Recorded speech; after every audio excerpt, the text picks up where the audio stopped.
আসসালামু আলাইকুম গাইস। ছোটবেলার ফিল নেওয়ার জন্য একটা পলিথিনকে আমি কেটে যে কি বানাইছি নিজেও জানি না। তারপর একটা বাঁশকে চিকন করে কেটে কেটে আনলাম, কিছুটা এইভাবে আমি ঘুড়িটা বানিয়ে ফেললাম।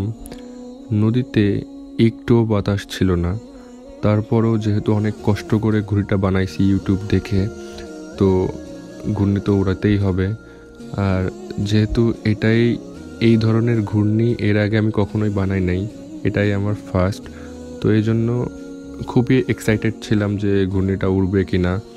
তাই নিচে একটু বড় সড়ো একটা লেজ লাগাই ফেললাম, যাতে ঘুড়ি এদিক ওই দিক না গিয়ে ডাইরেক্ট সোজা উপরের দিকে উঠে যায়। এরপর সুতা ছাড়তে ছাড়তে ঘুড়িটা যখন দূরে নিয়ে যাইতেছিল, যাওয়ার পর ঘুড়িটা যখন ছেড়ে দিল, ঘুড়িটা মাসাল্লাহ ভালোই উপরে উঠছিল, কিন্তু বাতাস না থাকার কারণে ঘুড়িটা আবার পড়ে যায়। এভাবে কয়েকবার ট্রাই করার পর যখন ঘুড়ি উঠতেছিল না, তখন মন খারাপ করে সুতা গুছিয়ে বাড়ির দিকে আবার ফিরে যাই। ভিডিওটা এই পর্যন্তই। সবাই ভালো থাকবেন, সুস্থ থাকবেন।